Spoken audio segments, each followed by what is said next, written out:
को देख के वार्ड से बाहर आती है कि बाहर पे टैंगजू खड़ा होता है। वो थोड़ा नाराज होता है कि उसने उसकी हेल्प एक्सेप्ट ना करके गु चुएन की हेल्प एक्सेप्ट की। तभी वो बताती है कि गु चुएन की हेल्प एक्सेप्ट करना उसके लिए ज्यादा इजी था, क्योंकि वो उससे पैसे वापस नहीं लेता बल्कि हर महीने थोड़ा थोड़ा उसकी सैलरी से काट देता। टैंगजू के मन में जैसे कि उसके लिए फीलिंग्स है, वो उसको इस बात पे मना कर देता है। जियाओनिंग तभी घर जाती है तो वहां से बहुत ज्यादा धुआं आ रहा होता है। देखकर पता चलता है कि उसकी ग्रैंड माँ ने तो पूरा का पूरा किचन जला दिया है। जाओ जिसको उसकी ग्रैंड माँ का ख्याल रखना था, वो थक के सो गई थी और तब तक उसकी ग्रैंड माँ ने ये कांड कर दिया। तभी उनका मकान मालिक आता है और उसी वक्त उनको वो घर छोड़ने को बोलता है। जियाओनिंग बड़ी स्ट्रांगली उससे बात करके ये बोलती है कि हमारा 2 साल का कॉन्ट्रैक्ट है और अभी तक का कॉन्ट्रैक्ट खत्म नहीं हुआ है, तो मैं आपको पूरा का पूरा किचन सुधार के दे दूंगी, इसलिए ज्यादा सीन बनाने की यहाँ पे जरूरत नहीं है। और वो उसे वहां से जाने को कहती है। टैंगजू उसकी हेल्प करना चाहता है और वो अपने कॉटेज में उसको लेकर जाता है। वो बोलता है कि याले घर में मैं आजकल नहीं रहता, तो तुम कंफर्टेबली यहाँ पर रह सकती हो। जियाओनिंग उसको थैंक यू बोलती है कि जब तक का हमारा वाला घर सही नहीं हो जाता वो यहाँ पे खुशी खुशी रहेगी। वो वापस हॉस्पिटल अपनी आंटी को देखने जाती है और हर टिपिकल आंटी की तरह वो उसका नाम उसके बॉस से जोड़ने लग जाती है कि क्या मैं तुम्हारी मदद करूं तुम्हारे बॉस को पटाने में। जियाओनिंग कहती है हम दोनों के बीच में ऐसा कुछ नहीं चल रहा, पर वो बहुत अच्छे हैं, उन्होंने आपकी मेडिसिन के लिए पे किया, हॉस्पिटल बिल्स पे किए और हमारी काफी ज्यादा हेल्प की है। उसकी आंटी उसके बॉस को थैंक यू बोलने को कहती है। ड्राइव करते वक्त गु चुएन को ऑफिस तक का वो उसे थैंक यू बोलती है और फिर वही अपनी बकबक शुरू कर देती है, ये कह के कि मेरी आंटी को आप बहुत अच्छे लगे, वो आपको पर्सनली थैंक यू बोलना चाहती है और यहाँ तक कि वो ये भी कह रही थी कि वो आपको एक अच्छी लड़की से इंट्रोड्यूस करवाएगी क्योंकि आपकी गर्लफ्रेंड नहीं है। गु चुएन जहाँ कभी नहीं हंसता था, आज उसके मुंह पे थोड़ी सी स्माइल जरूर आ जाती है। वो तभी उसको चुपचाप रह के ड्राइव करने को कहता है।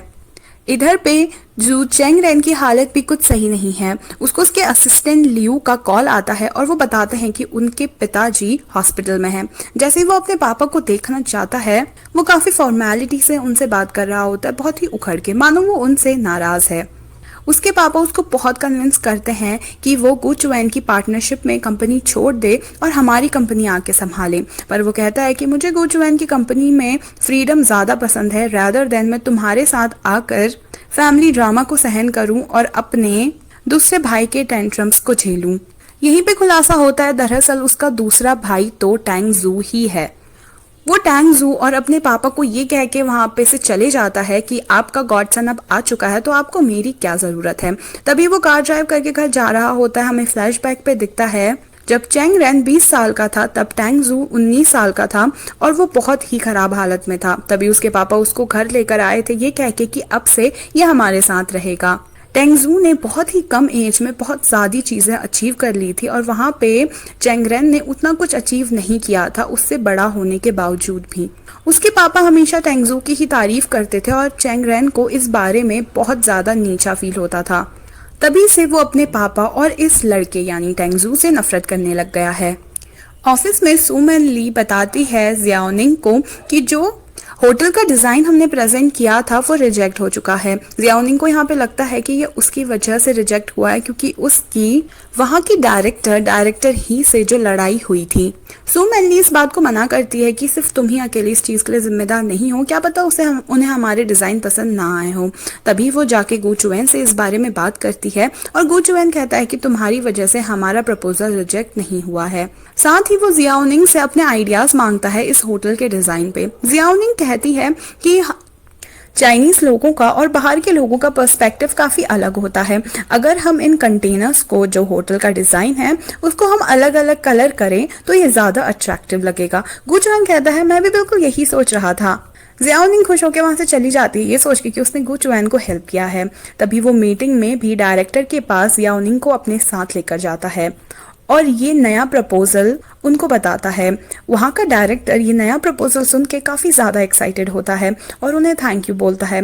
गु चुएन सारा का सारा क्रेडिट देता है जियाओनिंग को ये कह के कि ये इसी का आइडिया है, इसी ने मुझे इस बारे में एडवाइस की और हमारे एम्प्लॉयज काफी ज्यादा केपेबल हैं। डायरेक्टर ही भी इस नए और क्रिएटिव आइडिया को सुन के खुश होते हैं और वो इस प्रोजेक्ट को फाइनली एक्सेप्ट कर लेते हैं। जियाओनिंग ने इतना काम कर लिया होता है कि वो तो छपकियां मार रही होती है ऑफिस में। वहां पे गुचुएन आता है और उसे पूछता है कि क्या तुमने कभी फिशिंग की है। जियाओनिंग बोलती है हाँ। वो उसे अपने साथ फिशिंग लेकर जाता है और रात के अंधेरे में दोनों चुपचाप बैठे होते हैं। जियाओनिंग तभी बोलती है कि यहाँ इतने अंधेरे में आने का क्या फायदा, हमें तो कुछ दिख भी नहीं रहा है। और फिर से अपनी बकवास शुरू करने लग जाती है कि मेरे पापा बचपन में जब मुझे लेकर जाते थे फिशिंग के लिए मैं बहुत टैन हो जाती थी और मेरी मम्मी बहुत गुस्सा करती थी कि मैं इतनी टैन होके आई हूँ और बहुत सारी इधर उधर की चीजें। गुचुएन उसे चुप होने को कहता है और बोलता है कि प्लीज मुझे शांति से क्रिएटिव आइडिया सोचने दो। अगर तुमको डिजाइनर बनना है तो तुम्हें अकेले रह के आइडिया सोचने की जरूरत होती है क्योंकि साइलेंस में ही क्रिएटिव आइडिया ज्यादा आते हैं। पर जियाओनिंग का मुंह तो बंद ही नहीं हो रहा होता है। इतने में ही एक फिश की मूवमेंट होती है और फाइनली उन्होंने फिश पकड़ ली होती है। जियाओनिंग उस फिश को पकड़ के कंटेनर में डाल रही होती है पर उसके हाथ से फिश स्लिप हो जाती है। तभी गुचुएन उसकी हेल्प करता है फिश उठाने में कि दोनों के हाथ टच हो जाते हैं।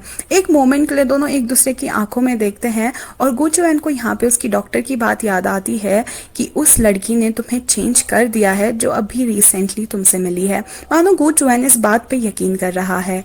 दोनों का आई कांटेक्ट टूटता है और थोड़ा ऑकवर्डनेस आ ही जाता है। वापस घर जाते वक्त गुचुएन बोलता है कि आज ये जो फिश है तुम घर लेकर जाओ और ये तुम्हारे पार्ट टाइम या ओवर टाइम का पे है। जियाओनिंग बोलती है मेरे ओवर टाइम का पे एक फिश है। वो बोलता है हाँ, इसे तुम अपनी आंटी को खिलाना और वो बिल्कुल हेल्दी हो जाएंगी। उनके लिए फिश का सूप बहुत ज्यादा हेल्दी होगा।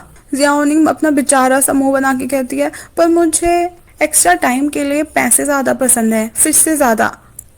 वो बोलता है ठीक है फिर एक्स्ट्रा टाइम के लिए कल तुम जल्दी मत आना और मुझे ड्राइव करके मत लेकर जाना ऑफिस में, यही तुम्हारा पे है। और ये सुन के वो बिल्कुल खुश हो जाती है। वो घर जाती है और वहां पे जाओयन पूरा का पूरा किचन साफ कर रही होती है और जियाओनिंग उसको बैठ के अपने साथ खाना खाने को बोलती है। तभी जाओयन कहती है कि क्या तुम्हें तुम्हारा बॉस पसंद है, क्या तुम्हें वो अच्छा लगता है। जियाओनिंग साफ साफ इनकार कर देती कि ऐसा कुछ भी नहीं है, सब लोग ऐसा क्यों कह रहे हैं। जाओयन तभी बोलती है कि अगर तुम्हें अपने बॉस का फेवरेट बनना है तो तुम्हें खुद को अपने जैसा ही रखना होगा, जस्ट बी योरसेल्फ। क्योंकि आजकल की काफी ज्यादा लड़कियां हिपोक्रेट सी होती हैं और तुम वैसी बिल्कुल भी नहीं हो। पता तुम्हारा प्लस पॉइंट क्या? तुम्हारा प्लस पॉइंट ये है कि तुम अनलकी हो पर फिर भी तुम्हारा एक पॉजिटिव माइंडसेट है। जियाओनिंग इसके जवाब में बोलती है कि भले ही मैं बैड लक वाली हूँ पर फिर भी मेरे अराउंड इतने सारे लोग हैं जो मुझे बहुत प्यार करते हैं कि मुझे कभी फील ही नहीं होता है कि मेरे साथ कुछ बुरा हुआ है। दूसरी तरफ चैन रेन इतना ज्यादा ख्याल रखता है गुचुएन का कि वो उसे कॉल करके बताता है कि कल बारिश होने वाली है तो कहीं भी मत जाना क्योंकि बारिश की वजह से इलेक्ट्रिक सर्किट्स हो सकते हैं जिससे तुम्हारे इलेक्ट्रिक हार्ट को खतरा हो सकता है। गुचुएन कहता है कल वैसे भी मुझे कोई ड्राइव नहीं करने वाला ऑफिस तो तुम आ जाना मुझे रिसीव करने के लिए। दूसरे दिन वो उसको लेकर जाता है और जब ऑफिस पे पहुंचता है तो टैंग जू जियाओनिंग को वहां पे छोड़ने आया होता है। अब गुचुएन को जेलस फील हो रहा है क्योंकि वो जियाओनिंग को छोड़ने आया है और चैन रेन तो टैंग जू से ऑलरेडी बहुत नफरत करता है। दोनों के दोनों मानो टैंग जू को बहुत छेड़ने लगते हैं, उसकी रैगिंग करने लगते हैं। यहाँ तक कि गुचुएन तो ये भी बोल देता है जियाओनिंग से कि हमारे ऑफिस में डेट करना बिल्कुल मना है, साथ में कोई भी लड़का तुम्हें नहीं छोड़ने आ सकता और स्पेशली वो लड़का तो बिल्कुल भी नहीं जो टॉल है, जो तुम्हारा फ्रेंड है, जो बहुत रिच है। और चैन रेन कहता है हाँ और जिसका नाम टैंग जू है। गुचुएन तभी बोलता है कुछ ज्यादा डायरेक्ट नहीं हो गया। चैन रेन कहता है हाँ थोड़ा डायरेक्ट हो गया है ना। पर जियाओनिंग ये सारी बातों को ये कह के संभाल लेती है कि आज से कोई भी मुझे छोड़ने नहीं आएगा और मैं यहाँ फुल डेडिकेशन के साथ काम करूंगी। साथ ही वो टैंग जू को वहां से जाने को कहती है और अंदर ऑफिस चले जाती है। ऑफिस में जाके वो गुचुएन को फिश सूप बनाकर देती है और मन ही मन सोचती है कि अब तो मुझे ओवर टाइम का पेमेंट जरूर मिलेगा क्योंकि जो फिश कल हमने पकड़ी थी उस फिश का तो मैंने इसे सूप ही बना के पिला दिया। बाद में गुचुएन काफी ज्यादा तारीफ करता है जियाओनिंग की कि उसने कैसे उसकी प्रेजेंटेशन में हेल्प किया और उसे नया और क्रिएटिव आइडिया दिया। साथ ही वो ये भी कहता है कि वो काफी ज्यादा अच्छी है अपने काम पे और ये सुन के वो बहुत ज्यादा अप्रिशिएटेड और हैप्पी फील करती है। ऑफिस जाने के बाद वो सबको बताता है डील के बारे में जो उन्होंने फाइनलाइज कर दी है और सारे लोग काफी खुश लग रहे होते हैं। वो ये भी बोलता है कि जियाओनिंग को अब तुम एक टेबल भी दे दो क्योंकि वो अपना ये टेस्ट पास कर चुकी है और अब वो यहाँ की परमानेंट एम्प्लॉय बन चुकी है। जियाओनिंग की खुशी का तो बस ठिकाना ही नहीं रहता। सारे एम्प्लॉयज उससे पार्टी मांगते हैं और गू चुएन बोलता है कि ठीक है, मैं सबको पार्टी दूंगा, जो हमारी डील हो चुकी है उसके लिए भी और जो जियाओ निंग को परमानेंट पोजीशन मिल चुकी है उसके लिए भी। सारे लोग डिनर टेबल पे होते हैं और यहाँ पे गू चुएन सबको सबके हार्ड वर्क के लिए कॉन्ग्रेचुलेट करता है।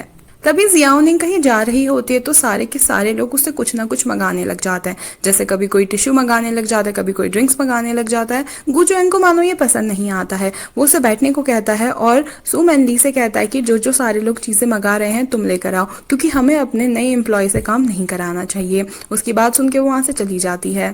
जियाओनिंग इस डील को लेकर काफी ज्यादा खुश होती है तो वो गुचुएन के पास जाकर ग्लास क्लिक करने को बोलती है, पर वो कहता है कि मैं ड्रिंक नहीं करता। वो बोलती है कोई बात नहीं, मैं तो ड्रिंक कर सकती हूँ, और वहाँ पे ड्रिंक कर लेती है और साथ ही गुचुएन को सॉरी बोलने लग जाती है। गुचुएन कहता है पर सॉरी किस लिए? तभी वो उसको खड़ा होने को बोलती है और उसको सबके सामने टाइटली हक कर लेती है। पूरा का पूरा स्टाफ हक्का पक्का रह जाता है कि आखिर ये क्या कर रही है, क्योंकि उनकी नज़रों में गू चुएन बहुत ज़्यादा स्ट्रिक्ट बॉस है। वो उसे हक करके बोलने लगती है कि मैं आज बहुत ज़्यादा खुश हूँ, इतनी ज़्यादा खुश कि मैं शब्दों में बयान नहीं कर पा रही, तो ये हक उसका सबूत है। मैं इस हक के ज़रिए आपको थैंक यू बोल रही हूँ और जो मेरे मन में आपके लिए रिस्पेक्ट पैदा हुई है उसको जाहिर कर रही हूँ। उधर पे चैंगरैन भी आ जाता है और वो बोलता है कि ये चीज़ देखने के लिए तुमने मुझे यहाँ पे बुलाया क्या? तभी वो भी घबरा जाता है और उसको अलग कर देता है। गुचुएन यहाँ तक भी कहता है कि इसने बहुत ज़्यादा पी ली है, शी इज़ ड्रंक नाउ। साथ ही वो सू मैनली को भी हक करके उसे भी थैंक यू बोलती है कि किस तरह से सू मैनली ने उसे गाइड किया है, पर सू मैनली के फेस एक्सप्रेशन कुछ अच्छे नहीं लग रहे होते हैं। वॉशरूम पे जाने के बाद भी चेन रेन गुचुएन को छेड़ते हुए पूछता है कि क्या तू जियाओनिंग को पसंद करता है? गुचुएन बस अपनी ही टोन पे बोलता है नहीं ऐसा कुछ नहीं है और साफ साफ इनकार कर देता है। बाद में जब वो बाहर जाते हैं, गुचुएन उस पार्टी को छोड़ के जा रहा होता है। चैंगरेन उसे रोकता है पर वो नहीं मानता। चैंगरेन बोलता है ठीक है तुम जाओ, मैं सू मैनली को घर छोड़ के आऊंगा, क्योंकि डायरेक्टर ही को उसकी कंपनी ने बाहर निकाल दिया है, क्योंकि उनको उसकी करतूतों के बारे में पता चल चुका था कि वो किस तरह से औरतों को छेड़ता है। तो मैं सू मैनली के साथ जाऊंगा प्रोटेक्शन के लिए, और वहां पे से चले जाता है। इतने में वहां पे जियाओनिंग भी आ जाती है और वो बहुत ज़्यादा टल्ली होती है। वो बस अपनी वैसी ही टोन पे बोलती है कि मैं अब घर जा रही हूँ, बाय बॉस। तभी गुचुएन बोलता है कि नहीं तुम ऐसे नहीं जा सकती, तुम बहुत ज़्यादा ड्रंक हो। वो मना करती है कि नहीं मैं अच्छे से चली जा सकती हूँ, पर वो उसका जैकेट पकड़ के खींचते हुए उसे ज़बरदस्ती लेकर जाता है। कार में वो ड्रंक हालत में ही अपनी कहानी बता रही होती है कि कैसे उसके मम्मी पापा बहुत अर्ली एज में गुजर चुके थे और फिर उसके बाद उसका सहारा केवल उसकी आंटी और ग्रैंड माँ ही हैं। उसके आंटी और ग्रैंड माँ पैसे नहीं कमा सकते, इसलिए उन दोनों के लिए वो चीज़ें अर्न करती है। गुचुएन को इन सारी चीज़ों के बारे में पहली बार पता चला होता है। वो ये तक भी बताती है कि वो कॉलेज इसलिए नहीं जा सकती क्योंकि उसके पास पैसे हैं ही नहीं कॉलेज अफोर्ड करने के, और वो ये जॉब करने के बाद जब बहुत सारे पैसे इकट्ठा कर लेगी तब वो अपनी डिग्री भी पूरी करेगी आर्किटेक्चर में। साथ ही वो अजीब तरह से बोलने लगती कि बॉस आज तुम ना बहुत ज़्यादा हैंडसम लग रहे हो। गुचुएन को समझ आ जाता है कि इसने बहुत ज़्यादा ड्रिंक कर ली है। वो बिल्कुल सो जाती है वहाँ पे, पर जैसे ही उसका घर आता है वो अचानक से उठ भी जाती है और गाड़ी से बाहर आके उसको थैंक यू बोल के जाने को कहती है। गुचुएन उससे पूछता है कि तुम श्योरली चली जाओगी ना, और वो बोलती है कि हाँ मैं चली जाऊँगी। वो वहाँ से चले जाता है और तभी वो अपने कपड़ों को स्मेल करने लगती है। सोचती है कि मेरे कपड़ों से अल्कोहल की बदबू आ रही है, अगर मैं ग्रैंड माँ के पास ऐसा जाऊँगी तो उन्हें बिल्कुल अच्छा नहीं लगेगा, तो मैं इधर उधर थोड़ा वॉक कर लेती हूँ और उसके बाद मैं घर जाऊँगी, जब तक का स्मेल भी चली जाएगी। वो इधर उधर वॉक करने लगती है और तभी उसको कॉल आता है गुचुएन का। वो उससे पूछता है कि क्या तुम घर पहुंच गई? वो उससे झूठ बोलती है कि हाँ मैं तो पहुंच गई हूँ, पर इतने में ही पीछे से एक आदमी आके बहुत जोर जोर से खांसने लग जाता है। गुचुएन को शक हो जाता है और वो दोबारा से पूछता है क्या तुम सच में पहुंच गई हो?